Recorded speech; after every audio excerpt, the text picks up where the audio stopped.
नमस्कार, आप देख रहे हैं देश की बात और मैं हूं नगमा। दिल्ली में नगर निगम चुनाव तो टले ही, साथ ही तीनों नगर निगम को एक करने की कवायद जब से शुरू हुई है, बीजेपी और आम आदमी पार्टी इस मुद्दे पर आमने सामने हैं। आज दिल्ली एमसीडी बिल लोकसभा में पारित होने के बाद दिल्ली के एक निगम के एक होने का रास्ता साफ हो गया, यानी कि दिल्ली के जो तीनों नगर निगम हैं उनका एकीकरण होगा। सरकार की दलील है कि तीनों निगमों को चलाने में बड़ी दिक्कत आ रही थी और ऐसा करना लगभग नामुमकिन हो गया था। उधर विपक्ष ने कहा है कि इस फैसले के पीछे सिर्फ और सिर्फ सियासत है। गृह मंत्री अमित शाह और बीजेपी ये कह रहे हैं कि 3 निगम बनाने का फैसला ही राजनीतिक फैसला था और इसका आर्थिक बोझ बहुत बड़ा है।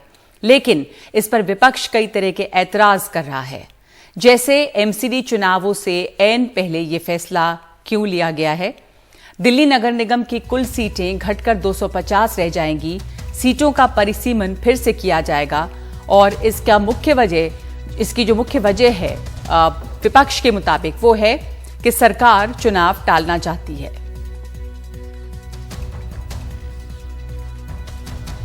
संजीव झा हमारे साथ हैं, आम आदमी पार्टी के विधायक, और हमारे साथ जुड़ रहे हैं आलोक वत्स जो बीजेपी के नेता हैं। विपक्ष के आरोपों पर क्या जवाब है आपके पास आलोक वत्स? ये एक तरह से चुनाव टालने की नियत से किया जा रहा है और इससे सीधा फायदा जो है वो बीजेपी को होता नजर आ रहा है, ऐसा कहना है आम आदमी पार्टी का। बल्कि मुख्यमंत्री अरविंद केजरीवाल ने इसमें चुनौती एक तरह से भी दी थी, एक चैलेंज के अगर अभी चुनाव हो जाए तो उसमें किसी भी हाल में बीजेपी नहीं जीतती है। अब इसका एकीकरण करने का जो बिल हो गया है पास, तो एकीकरण का रास्ता साफ है। इस एकीकरण से क्या फायदा नजर आता है और जो आरोप लगा रही है आम आदमी पार्टी, उसका क्या जवाब है? जब भी ऐसा कुछ होता है, विपक्ष का आरोप लगाना ये एक आम सी बात हो जाती है। लेकिन जब इसका पहले भी ये यूनिफाइड म्युनिसिपल कॉर्पोरेशन था और जब इसको ट्राइफरकेट किया गया, उस समय कांग्रेस की सरकार सेंट्रल में भी थी और स्टेट में भी थी, तो उस समय तो कोई हंगामा नहीं किया हम लोगों ने। तो अब ये हंगामा क्यों कर रहे हैं? इसलिए इनका एक कहना यह है कि चुनाव इस समय होने थे और चुनाव के ठीक पहले जो ये फैसला है, इसका क्या औचित्य है? जो चुनाव थे वो वक्त पे नहीं कराए गए। नगमा जी, मैं आपको याद दिला दूं, जिस समय इसका ट्राइफरकेशन किया गया था उस समय भी एमसीडी चुनाव के पहले ही ये काम हुआ था, लेकिन हम विपक्ष में थे, हमने कोई हंगामा नहीं किया जी। और मैं आपको दूसरी चीज बता दूं, अब ये सिंगल इंटीग्रेटेड और वेल इक्विप्ड एंटिटी के रूप में संभाली जाएगी, तो इससे लोगों को सिविक कम्युनिटीज में भी फायदा होगा, काम में भी पारदर्शिता दिखेगी और बेटर गवर्नेंस होगा और एफिशिएंसी ऑफ सिविक सर्विसेज भी होगा। देखिए, ट्राइफरकेशन के बाद लोगों को सैलरियां टाइम पे नहीं मिल रही है, उसके बाद जो सिविक एम्यूनिटीज है वो भी नहीं है, नीतिगत एक रूपता नहीं है इनके अंदर, संसाधन और दायित्वों का बंटवारा नहीं सही है, हर आदमी अपनी तरफ खींच रहा है और जो आम आदमी पार्टी को यहाँ कंट्रीब्यूशन देना था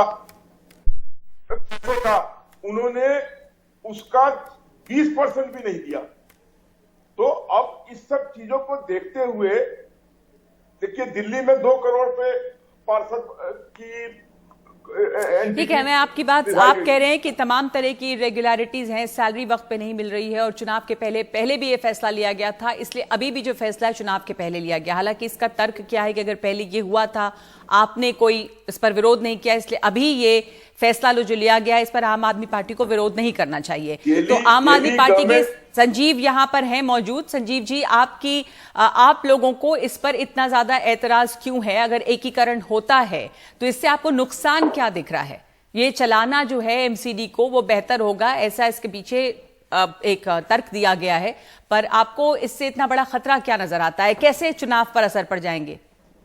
अब एक बात समझिए नगमा जी, कि अगर जो ये कह रहे हैं मंशा उनकी यही थी तो 2011 में ट्राइफरकेशन हुआ, 2014 में इनकी सरकार बनी, 2017 में ये चुनाव लड़े, तो ये जो 7 साल इनको समझ में नहीं आया कि ये इसमें इतनी सारी परेशानियां आ रही हैं। अब जब चुनाव का घोषणा होना था, इलेक्शन कमीशन ने अपनी पूरी तैयारी कर ली, इलेक्शन होने से पहले बहुत सारे प्रोसेस होते हैं कि आपको आरओ की नियुक्ति करना होता है, आपको जो वोटर का रोल है वो तैयार करना होता है। तमाम प्रोसेस होने के बाद इलेक्शन कमीशन जिस दिन अनाउंस करना है, जब पेशी होना है, तो 5 बजे उनको समझ में आया कि नहीं, इससे बहुत नुकसान हो जाएगा और अगर हम इसको यूनिफाई कर देंगे तो बहुत फायदा होगा।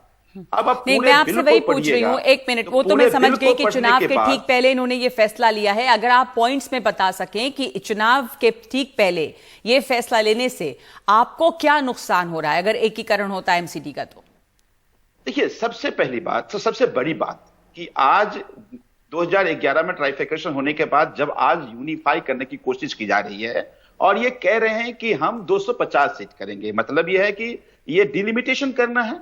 आपको याद होगा 2011 में जब डिलिमिटेशन प्रोसेस हुई तो 18 महीने का समय लगा था। आप इनसे पूछिए कि कितनी जल्दी हो जाएगा, पहली बात।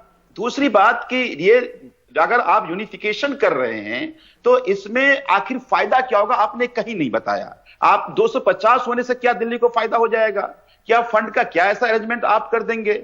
आप उल्टा कंफ्यूजन कर रहे हैं। अभी तक था कि म्युनिसिपैलिटी मतलब दिल्ली सरकार के अधीन होगा, आप कहते हैं नहीं, इसका मतलब सेंट्रल गवर्नमेंट होगा, तो अधीन तो सेंट्रल गवर्नमेंट के होगा और पैसे कह रहे हैं दिल्ली सरकार देगी, तो ये तो कंफ्यूजन हो जाएगा ना, तो फिर तो और समस्या बढ़ेगी। तभी मैं कह रहा हूं कि ये मनसा कोई एमसीडी को बेटरमेंट करने का नहीं था, लेकिन मनसा अब तो इसका रोकने का इसलिए था, इसलिए हम लोग बार बार कह रहे हैं कि एमसीडी चुनाव से डर गए। एमसीडी चुनाव में इनको चुपड़ा साफ होना था, इसलिए होना था कि 15 साल से ये काबिज है एमसीडी में।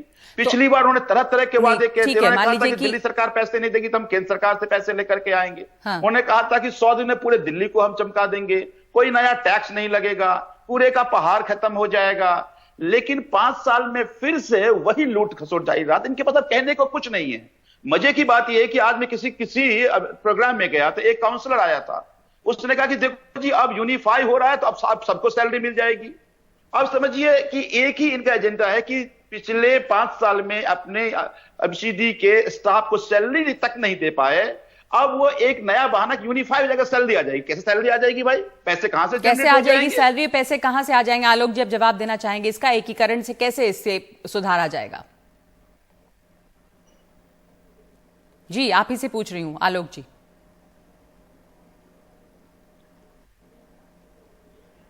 आलोक जी आपसे ही पूछ रही हूँ। सुन नहीं पाया मैं सवाल, ये वो बोल रहे थे कि 5 सालों में कोई काम नहीं हुआ एमसीडी में और अब अचानक से आप लोग ये बात कह रहे हैं कि एकीकरण होने से सैलरीज मिल जाएंगी, तो कहां से आ जाएंगे पैसे और सैलरीज रेगुलराइज कैसे हो जाएंगी? इस एकीकरण से किस तरह के सुधार की उम्मीद है आपको?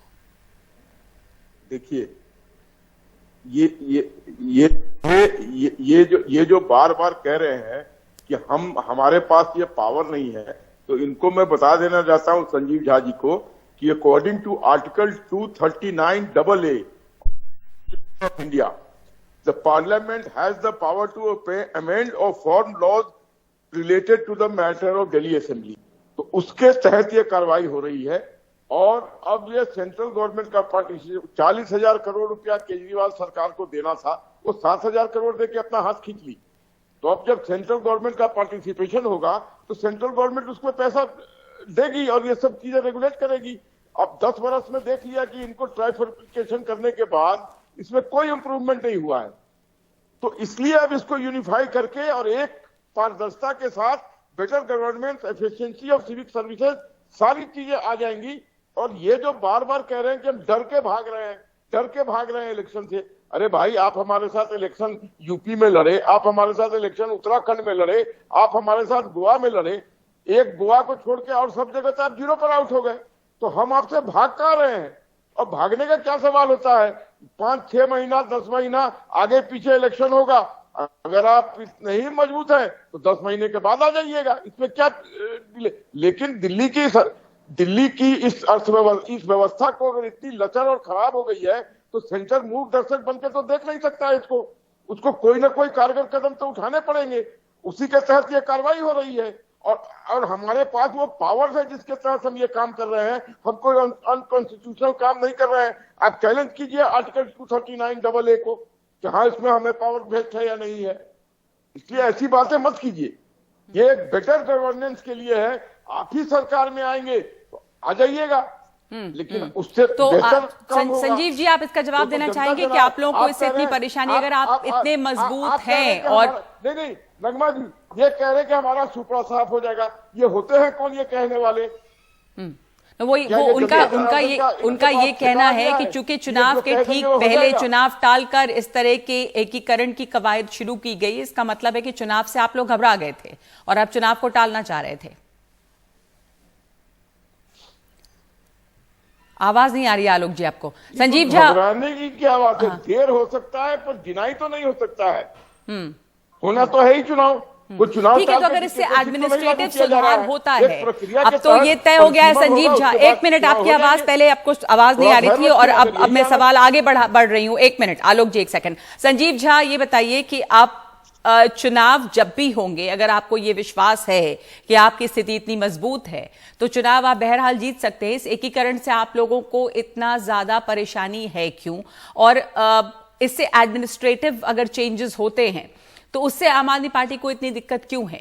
अब तो ये बात तो तय है कि अब इसका रास्ता साफ हो गया है और इसका एकीकरण होगा, इस पे तो कोई शक नहीं है अब। तो ऐसे में अब इस पर शिकायत, या आपको क्या लग रहा है कि इससे आपको क्या नुकसान हो जाएगा? देखिए, सवाल ये नहीं है कि फायदे क्या और नुकसान क्या। मैं तो कहता हूं कि फायदे क्या वो पता नहीं चल रहा है। दूसरी बात, आप कहते हैं कि हम पार्लियामेंट, संसद, हमारी केंद्र में सरकार है, हमारे पावर, हम कुछ भी कर सकते हैं। तो जैसे इमरजेंसी हुआ उसी तरह से हम भी एक संविधान की हत्या कर देंगे। आप कॉन्स्टिट्यूशन का हवाला तो प्लीज मत दिया कीजिए, क्योंकि आप इस देश के संविधान को मानने वाले लोग आप नहीं हैं। आप भूल गए। फिर अगर संविधान की बात करें तो 73rd और 74th अमेंडमेंट आप भूल गए, जो पंचायती और म्युनिसिपल को संवैधानिक वैधता मिली थी। उसमें क्या कहा था कि लोकल बॉडीज के चुनाव राज्य के अधीन होगा। तो संविधान की बात तो आप मत कीजिए। लेकिन जो महत्वपूर्ण बात मैं आपसे कहना चाह रहा हूं कि आप जब चुनाव की घोषणा होना था उससे 1 घंटे पहले आप कौन सी नींद से जागे, और ऐसा क्या हुआ आपका कि आपने कहा कि नहीं एकदम दिल्ली बर्बाद हो रहा है, एकदम ठीक हो जाएगा।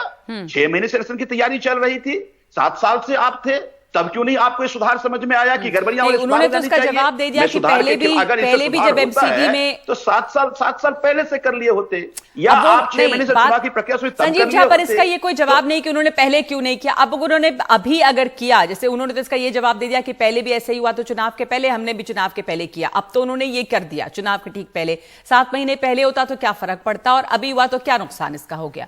आप मंशा पे शक कर रहे हैं, मंशा पे सवाल उठा रहे हैं ना कि इससे चुनाव में उनको फायदा होगा। 2 बातें हैं। देखिए, एक तो ये पूरा कोई इनको दिल्ली से मतलब नहीं है, दिल्ली के सुधार से मतलब नहीं है। इनका पॉलिटिकल रीजन है कि चुनाव में बुरी तरह, फिर मैं कह रहा हूं, हार जाते इसलिए चुनाव टाला। ये मैं इसलिए कह रहा हूं आपको। और अब कुछ दिनों के बाद चुनाव होगा तो ये चुनाव जीत जाएंगे। अब एक स्पेशल ऑफिसर्स का एडमिनिस्ट्रेटर का नियुक्त करेंगे जो दिल्ली चलाएगा। 270 जो पार्षद थे वो चला नहीं पाए, 3 कमिश्नर चला नहीं पाए। संजीव झा, मैंने आपसे एक बात पूछा, आपने कहा ये चुनाव हार जाते, तो अब जो ये चुनाव टले और ये एकीकरण हुआ तो ये चुनाव जीत जाएंगे, ऐसा लग रहा है आपको? नहीं, चुनाव तो कभी नहीं जीतने वाले। लेकिन जो दिल्ली का नुकसान होना है, जो दिल्ली की जनता का नुकसान होना है, एक चीज बताइए, क्या एक स्पेशल एडमिनिस्ट्रेटर पूरे दिल्ली को चला लेगा? पहली बात। दूसरी बात कि आप अगर जनता को समस्या होगी तो किसके पास है? पहले वो अपने पार्षद के पास जाता था, फिर उसके बाद कमिश्नर के पास जाता था। अब एक आदमी पूरे दिल्ली को कैसे लाभ, कैसे मिल पाएगा? उसे दिल्ली की जनता का नुकसान होगा इसमें। तीसरी बात जो सबसे महत्वपूर्ण है वो ये है कि आप चुनाव अगला कब कराएंगे, कोई क्लैरिटी नहीं है। अगर डिलिमिटेशन करेंगे तो पिछली बार तो 18 महीने लग गए थे, तो अब कितने समय लगेंगे ये आप बता नहीं रहे। तो मेरा इनको भी कोई क्लैरिटी नहीं है, क्या करना है नहीं पता। बस चुनाव को टाल दिया है इस समय और दिल्ली की जनता का नुकसान करा रहे हैं। आलोक, बस आखिरी कमेंट आपसे। चुनाव ना हो, दिल्ली में चुनाव बुरी तरह हार जाएंगे, 3 बार की मुंह की कहानी पड़ी है। अब वो चुनाव से घबरा कर ये चुनाव टालने की कोशिश है। ठीक है, चुनाव से घबरा कर चुनाव आपने टाल दिया है। बेसिकली आप चुनाव नहीं कराना चाह रहे हैं क्योंकि चुनाव हारने का आपको डर था और इसमें दिल्ली की जनता का नुकसान हो रहा है। आलोक वत्स, देखिए, चुनाव हारने और जीतने की बात कहां से आ गई? जब इनको हमने स्पष्ट तौर पे बता दिया कि नीतिगत एकरूपता नहीं थी, लोगों को सैलरियां नहीं मिल रही थी, सिविक दायित्वों का बंटवारा तर्कसंगत नहीं था, सही ढंग से काम नहीं हो रहा था, तो हमने उसको एकीकरण करने के लिए लाया। तो क्या एकीकरण हमने जो किया, single integrated well equipped entity के रूप में खड़ा किया। और आपको नगमा जी बता दें कि अब नए वाले रूप में ऑफिसर भी कम होंगे, लोड भी सैलरी का कम होगा। क्योंकि अभी तीनों जगह बहुत ऑफिसर भरे इसी हुए पे वो हैं, सवाल जिनकी उठा रहे हैं कि कुछ ज्यादा ही अब जिस तरह का पावर सेंट्रलाइज हो जाएगा उसमें और भी समस्या होगी। अब अपनी बात आप जल्दी से कहें संजीव झा, हमारे पास इतना ही वक्त है, अब इस मुद्दे से आगे बढ़ेंगे। ये कोशिश कर रहे हैं कि दिल्ली की सरकार के पावर कम हो। पहले गवर्नमेंट एमसीडी अमेंडमेंट एक्ट लेकर के दिल्ली सरकार की ताकत कम करने की कोशिश की। अब जब एमसीडी में आम आदमी पार्टी की सरकार बनने वाली थी तो एमसीडी का चुनाव इन्होंने टाल दिया। ये दिल्ली की जनता के साथ सौतेला व्यवहार कर रहे हैं, क्योंकि दिल्ली की जनता ने आम आदमी पार्टी को चुना, आम आदमी पार्टी अच्छा, तो आम आदमी पार्टी को चूंकि दिल्ली की जनता ने जिताया है, इसलिए आपका कहना है मिला, इससे घबरा करके ये सब लोग सारी साजिशें कर रहे हैं। लेकिन दिल्ली की जनता चुनाव जब भी उनको माफ नहीं करने वाली है, पूरे देश जनता को माफ नहीं करने वाली है। दिल्ली में दारू की दुकान खुलवाते रहिए, बस यही हो गया ना। मुद्दे पे बात कर लो, मुद्दे पे बात कर लो। इनके पास कोई मुद्दा नहीं है, इनके पास केवल लोगों को बरगलाने का, केवल लोगों को बहकाने का। आपने अमेंडमेंट लेकर के आ गए, आप बिल लेकर के आ गए, दिल्ली की जनता का भला कैसा होगा आपने नहीं बताया। पैसे का अमेंडमेंट कैसे होगा नहीं बताया। ये कब चुनाव होगा आपने नहीं बताया। अब अपने बिल में आपने ये नहीं समझाया लोगों को कि आखिर 250 सीट होने से फायदे किसको हो, कैसे हो जाएंगे। तो मुझे ये बार बार मैं कह रहा हूं कि इनको खुद भी ना तो केंद्र सरकार को क्लैरिटी है, ना बीजेपी को क्लैरिटी है। केवल एक मनसा था चुनाव रोकने का, जैसे से उन्होंने चुनाव रोक दिया है, एक भी सवाल का जवाब नहीं दे पाएंगे कि दिल्ली की जनता का भला कैसे होगा इससे। ठीक है, ठीक। आप बेटर एडमिनिस्ट्रेशन के लिए तैयार रहिए और देखिए। नहीं, बेटर एडमिनिस्ट्रेशन के लिए तो हमेशा, अगर ये मनसा होती तो हमेशा हम तैयार होते। मुश्किल ये है कि आपको एडमिनिस्ट्रेशन से मतलब नहीं है, आपको सत्ता पाना है और लूटना है। 20 साल से आपने दिल्ली की जनता को लूटा है। अब दिल्ली की जनता बदल लेने के लिए तैयार थी, आप घबरा गए। अब पंजाब में जब आम आदमी पार्टी की प्रचंड बहुमत मिली, उससे आप घबरा गए। अब आम आदमी पार्टी के जो मॉडल है डेवलपमेंट का, उसकी पूरे देश में चर्चा हो रही है, आप घबरा गए। लेकिन आप ये सब साजिश करके कुछ दिन बच तो सकते हैं, लेकिन कामयाब नहीं हो सकते। आप पार्लियामेंट के प्रभुत्व पर आपका यह आरोप है कि वो चुनाव से घबरा गए, दिल्ली की जनता की फिक्र नहीं है, बस वो चुनाव टालना चाहते थे, कोई बहाना उन्हें चाहिए था और चुनाव इसलिए टला। इनका आरोप है कि इससे प्रशासन में जो है वो आसानी होगी और बेहतर एमसीडी की जो फंक्शनिंग है वो बेहतर होगी। धन्यवाद आपका। वैसे इसके एकीकरण का रास्ता साफ हो गया है, तो अब जो भी समस्या होगी इस नई व्यवस्था के साथ चलना होगा। बहुत बहुत धन्यवाद आपका संजीव जी और आलोक जी इस चर्चा में शामिल होने के लिए। वैसे दिल्ली में और दिल्ली के मुख्यमंत्री को लेकर एक और हंगामा खड़ा हुआ जब दिल्ली के मुख्यमंत्री अरविंद केजरीवाल के घर पे एक तरह से हंगामा हुआ वहां पर और धरना प्रदर्शन करने के लिए लोग आए और आरोप लगाया गया कि उनके घर पर हमले की नीयत से लोग पहुंचे थे और ये जो मामला है ये अदालत तक पहुंच गया है। आम आदमी पार्टी के विधायक सौरभ भारद्वाज ने दिल्ली हाई कोर्ट में याचिका देकर इस मामले में एसआईटी की जांच की मांग की है। अरविंद केजरीवाल ने इस हमले को बीजेपी की गुंडागर्दी बताया है। इसी पर दिल्ली के उप मुख्यमंत्री मनीष सिसोदिया ने कल कहा था कि इसमें साजिश है अरविंद केजरीवाल की हत्या करने की और ये पूरा मामला शुरू होता है फिल्म द कश्मीर फाइल्स पर अरविंद केजरीवाल की टिप्पणी को लेकर, जिस पे नाराजगी जाहिर करने के लिए वहां पे बीजेपी के समर्थन में जो लोग थे वो वहां पहुंचे थे और उन्होंने वहां पे कुछ तोड़फोड़ मचाई। एक सवाल इससे अलग है, यहाँ सभी जानना चाह रहे होंगे, कल आपके घर पे हमला हुआ है तो उस पर क्या कहेंगे सर? देखो, केजरीवाल इंपॉर्टेंट नहीं है। मैं बहुत छोटा आदमी हूं, इस देश का एक आम नागरिक हूं, देश के लिए मेरी जान भी हाजिर है। लेकिन मेरे को यह लगता है कि इस तरह की गुंडागर्दी से देश आगे नहीं बढ़ने वाला। बुधवार को अपने घर हुए हमले पर पहली बार एक दिन बाद प्रतिक्रिया देते हुए दिल्ली के मुख्यमंत्री अरविंद केजरीवाल ने इसे बीजेपी की गुंडागर्दी बताया और कहा कि इस तरह की हरकतों से देश के विकास पर असर पड़ेगा। हमें अगर देश को आगे ले जाना है, 21वीं सदी का भारत बनाना है, तो प्यार और मोहब्बत से सब लोग मिलके काम करेंगे तभी देश आगे बढ़ेगा। 75 साल तो खराब कर दिए हमने देश के, गंदी राजनीति करके, आपस में लड़के झगड़ के, मारपीट करके, गुंडागर्दी करके। अब अगर दुनिया की सबसे बड़ी पार्टी और देश की सत्ताधारी पार्टी ऐसे राजधानी के अंदर इस किस्म की गुंडागर्दी करेगी तो युवाओं के अंदर क्या मैसेज जाता है? एक आम युवा क्या सोचेगा? वो सोचेगा यार यही सही होता होगा। ये गंदा संदेश जाता है, इस तरह से देश की तरक्की नहीं होती। लेकिन आम आदमी पार्टी इस मामले को केवल राजनीतिक नहीं रहने देना चाहती। गुरुवार को आम आदमी पार्टी के विधायक सौरभ भारद्वाज ने दिल्ली हाई कोर्ट में याचिका दायर करके इस मामले की एसआईटी से जांच कराने की मांग की। वाई कैटेगरी की सिक्योरिटी वाले मुख्यमंत्री, जिनके घर के बाहर दिल्ली पुलिस के दर्जनों अधिकारी खड़े हुए थे, मूक दर्शक बन के साइड में खड़े थे और मुख्यमंत्री के घर पे हमला किया गया, तोड़फोड़ की गई, नारेबाजी की गई। ये सब कैमरे में कैद है, ये सब वीडियोस में आया है। कहां थी पुलिस? अब उस पुलिस को हम कंप्लेंट करें कि देखिए साहब ये हो गया। मुझे लगता है कि पुलिस से नहीं, ये कोर्ट का मामला है। कोर्ट की तरफ से पुलिस के ऊपर सख्त कार्रवाई होनी चाहिए कि ये लोग हर हमले की साजिश के अंदर ये बराबर के हिस्सेदार होते हैं। इस मामले में सीधा आरोप बीजेपी पर है। बुधवार को बीजेपी सांसद तेजस्वी सूर्या के नेतृत्व में बीजेपी कार्यकर्ता पुलिस बैरिकेड तोड़कर मुख्यमंत्री आवास पहुंचे थे। इसी दौरान केजरीवाल के घर के दरवाजे पर रंग पोता गया, सीसीटीवी कैमरा और सिक्योरिटी बैरियर तोड़ा गया। बीजेपी का कहना है कि आम आदमी पार्टी इस घटना को बढ़ा चढ़ाकर पेश कर रही है।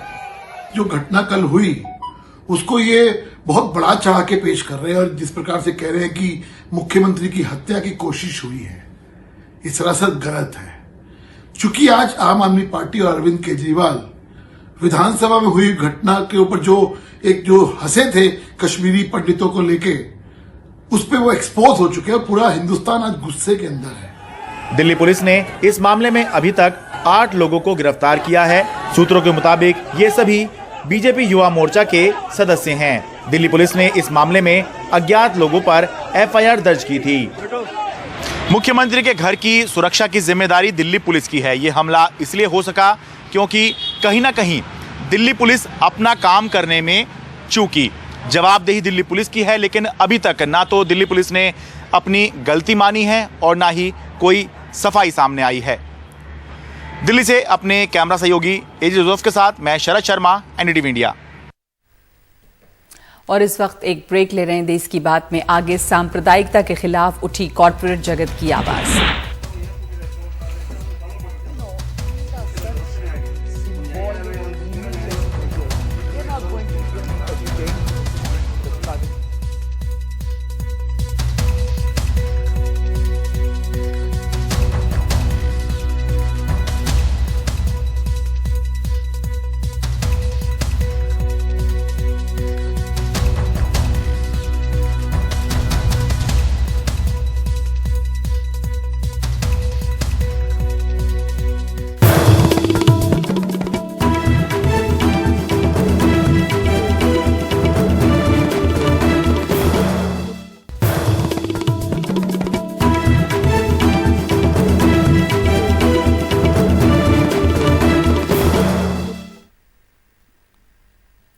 बायोकॉन के मालिक किरण मजूमदार शॉ ने उद्योगपति होने के बावजूद काफी हिम्मत दिखाई है। अमूमन ऐसी हिम्मत उद्योगपति नहीं दिखाते हैं। उन्होंने कर्नाटक में बढ़ती हुई सांप्रदायिकता के खिलाफ आवाज उठाई है और एक ट्वीट करके कहा है कि अगर सांप्रदायिकता पर काबू नहीं पाया गया तो अंतर्राष्ट्रीय स्तर पर कर्नाटक की छवि बिगड़ जाएगी।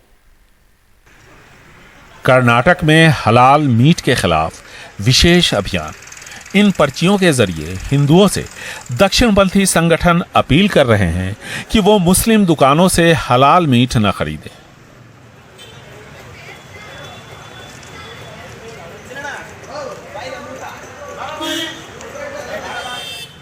और राज्य में सत्तारूढ़ बीजेपी के विधायक और कुछ मंत्री इसका समर्थन कर रहे हैं। ये एक तरह का आर्थिक जिहाद है। मतलब ये कि वो हलाल मीट का कारोबार अपने बीच ही कर सके, इसलिए ये हलाल मीट का कॉन्सेप्ट लाया गया है। हलाल मीट से पहले मंदिर परिसरों और हिंदुओं की विशेष यात्राओं के दौरान अल्पसंख्यकों को दुकान लगाने की इजाजत नहीं देने के साथ साथ अल्पसंख्यक मुस्लिम समुदाय के व्यापारियों के बहिष्कार की मांग की वजह से सांप्रदायिक तनाव राज्य में बढ़ गया है। अब बायोकॉन की मालकिन किरण मजूमदार शॉ ने मुख्यमंत्री बसवराज बोम्मई से अपील की है कि वो इस मामले में दखल दें। किरण मजूमदार शॉ ने लिखा कि हमें संप्रदाय के आधार पर भेदभाव की इजाजत नहीं देनी चाहिए। आईटी-बीटी सेक्टर में अगर सांप्रदायिकता घुसती है तो अंतर्राष्ट्रीय स्तर पर हमारी छवि बिगड़ेगी। मुख्यमंत्री बसवराज बोम्मई, कृपया धर्म के आधार पर बढ़ते इस फासले को खत्म कीजिए। इस पर बीजेपी आईटी सेल के प्रमुख अमित मालवीय ने प्रतिक्रिया दी। उन्होंने ट्वीट किया कि कर्नाटक के धार्मिक विभाजन पर किरण मजूमदार शौह जाग गई, अच्छा लगा।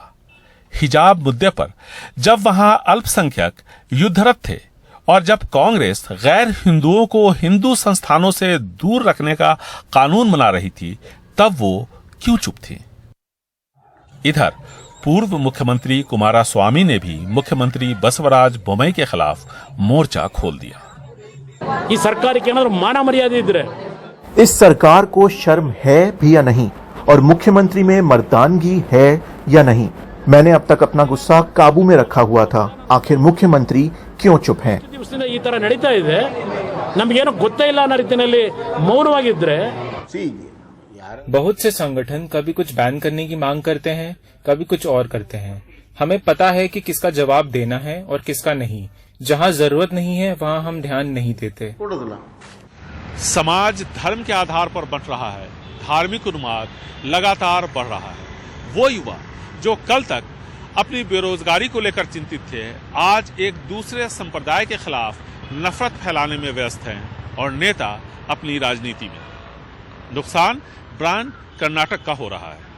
बेंगलुरु से कैमरामैन कुमार के साथ निहाल किदवई, एनडीटीवी इंडिया। 10 दिन में नवी बार पेट्रोल और डीजल के दाम बढ़ गए हैं। तेल कंपनियों ने आज 80 पैसे अपने दाम फिर से बढ़ाए। 10 दिन में पेट्रोल 6 रुपए 40 पैसे प्रति लीटर महंगा हो गया है और इसको लेकर आज कांग्रेस ने लोकसभा में वॉकआउट भी किया है। पेट्रोल, डीजल और एलपीजी सिलेंडरों की कीमतों में बढ़ोतरी के खिलाफ विरोध तेज हो रहा है। गुरुवार को कांग्रेस नेता राहुल गांधी ने कांग्रेस सांसदों के साथ संसद भवन के बाहर विजय चौक पर धरना प्रदर्शन किया। पिछले 10 दिन में 9 बार पेट्रोल और डीजल के प्राइसेस बढ़ाए गए हैं और इसकी चोट डायरेक्टली सबसे गरीब मिडिल क्लास लोगों को पड़ती है। हमारी मांग है कि ये जो प्राइसेस बढ़ती जा रही हैं, महंगाई बढ़ती जा रही है और जो पेट्रोल और डीजल के दाम बढ़ते जा रहे हैं, इनको सरकार कंट्रोल करे और पेट्रोल और डीजल के दाम बढ़ाना बंद करे।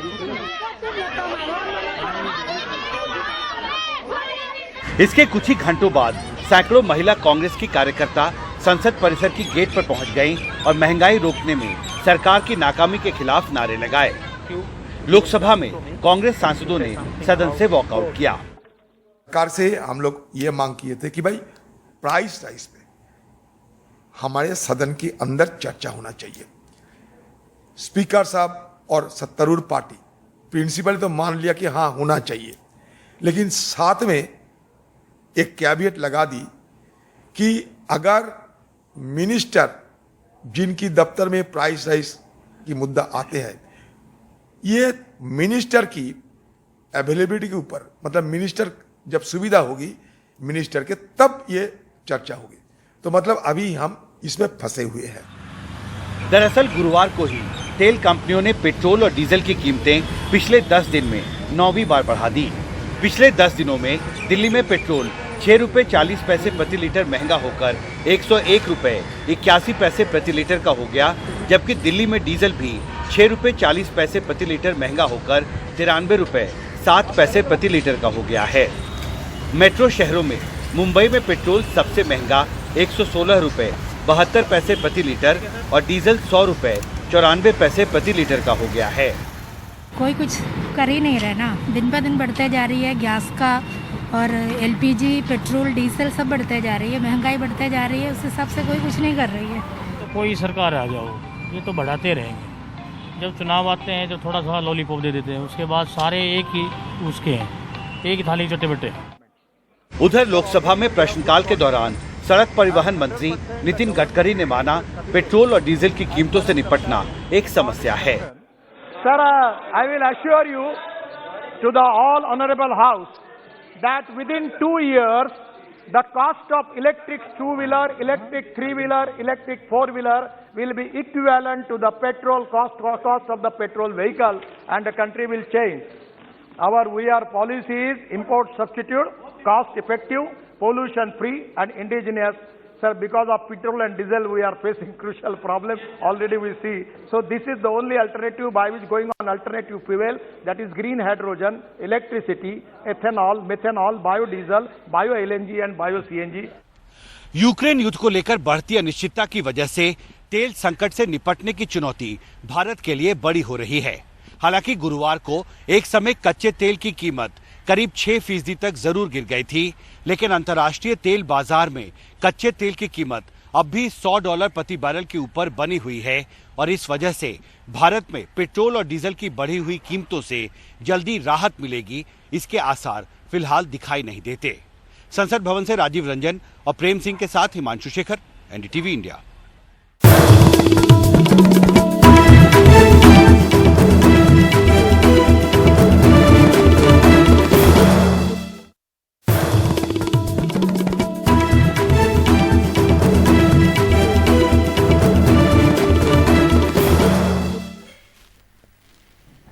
और अब रेल के सफर में एक नई शुरुआत की गई है। रेल पे जो आम खाना है वो तो मिलता ही है, लेकिन अब नवरात्र के दौरान अगर आपका व्रत है और आप ट्रेन से सफर कर रहे हैं तो आप ट्रेन में व्रत की थाली ऑर्डर कर सकते हैं।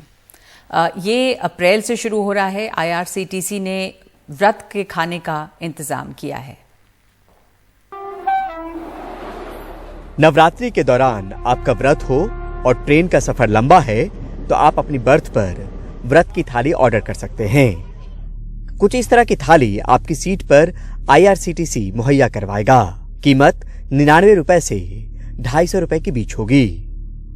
कीमत सबसे कम जो कीमत हम लोगों ने रखी है भोजन का, वो साबूदाने की खिचड़ी का कीमत रखा है, हम लोगों ने बनाया है और वो 99 रुपए का रखा है। ये कीमत जो है वो 4 अलग अलग तरह की थालियां हैं और करीब करीब ये 250 रुपए तक जाएंगी। इसमें फ्रेश जूस भी होगा, फलाहार का भी प्रोविज़न रखा हुआ है।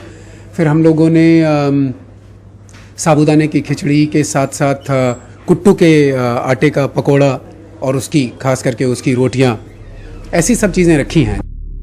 इसके अलावा सीताफल खीर, साबूदाना टिक्की, आलू चाप, पनीर मखमली, पराठा, अरबी मसाला थाली में परोसे जाएंगे। इसमें न प्याज होगा और न ही लहसुन। ये खाना सेंधा नमक, घी और सफेद मक्खन से तैयार किया जाएगा। 1323 हाँ, इसके ऊपर आप डायल करिए और खाने का ऑर्डर दे दीजिए। दूसरा है आपका कि ecatering.irctc.co.in जो है, इसके ऊपर आप ये खाने का ऑर्डर प्लेस कर सकते हैं। और तीसरा सबसे इंपॉर्टेंट है जो ऐप के जरिए भी आप प्लेस कर सकते हैं। फूड ऑन ट्रैक IRCTC का अपना एक ऐप है। ये ऐप आप डाउनलोड करिए, खाने का ऑर्डर प्लेस कर दीजिए। इस नई शुरुआत के जरिए IRCTC आने वाले व्रत के दौरान भी मुसाफिरों को ऐसी थाली परोसता रहेगा। नई दिल्ली से परिमल कुमार, एनडीटीवी इंडिया। अब तमाम नई मॉडल की चमचमाती गाड़ियों के बीच पुरानी एम्बेसडर गाड़ियां सड़कों पर नजर नहीं आती हैं, लेकिन कभी ये भारत के सड़कों की शान हुआ करती थीं। इंदौर के एक कलाकार सुंदर गुर्जर ने 3 महीने की मेहनत के बाद 1000 किलो का कबाड़ इस्तेमाल करके एक अनोखा रूप गाड़ी का बना दिया है। वैसे ये गाड़ी कम और कलाकृति ज्यादा है क्योंकि अंदर से गाड़ी बिल्कुल खाली है। एम्बेसडर कार बननी एक लंबा अरसा पहले बंद हो चुकी है, लेकिन सुंदर गुर्जर को ये बहुत पसंद थी, इसलिए उन्होंने गाड़ी को सहेजने के लिए इसमें 700 किलो पेंच और दूसरी गाड़ी की 400 किलो चेन से इसे सजाया। अब इस गाड़ी को देखने और इसके साथ सेल्फी लेने के लिए लोग दूर दूर से आ रहे हैं।